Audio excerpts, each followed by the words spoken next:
अस्सलाम दोस्तों, आज मैं जिस टॉपिक पे बात करने जा रहा हूँ वो है टेंसर फ्लो। ये गूगल की बनाई हुई एक लाइब्रेरी है। ये मशीन लर्निंग में यूज़ होती है।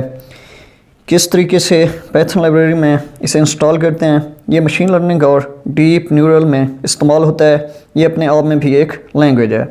तो अब ऐसा कहना भी इसे गलत नहीं होगा, क्योंकि इसकी एक अपनी ही दुनिया है और वर्ल्ड है। पर इसे इंस्टॉल करने में स्टूडेंट को बहुत सारी वक्त पेश आती है। वो ये नहीं समझ पाते कि ये जो टूल है आखिर इंस्टॉल क्यों नहीं हो पा रहा।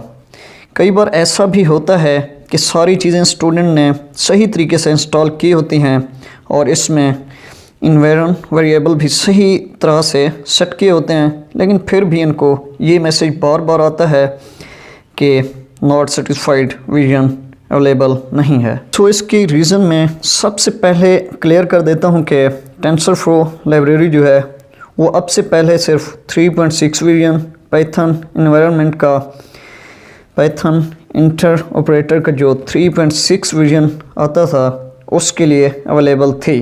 लेकिन ज़्यादातर लोग इसे कोशिश करते थे कि उसके लेटेस्ट सीरीज़ 3.7 के ऊपर इंस्टॉल करने की, और इसकी वजह से क्योंकि इसके ऊपर सपोर्ट की अवेलेबल नहीं है, जैसे इनको बार बार एरर आ जाती थी, could not certified the available version.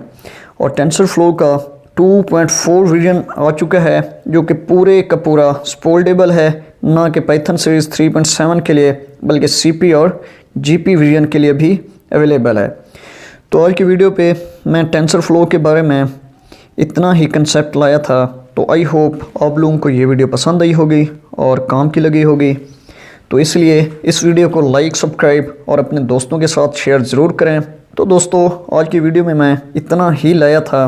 तो अब मैं मिलूँगा आप लोगों से नेक्स्ट वीडियो में। तब तक के लिए अल्लाह हाफिज़। Thank you so much guys.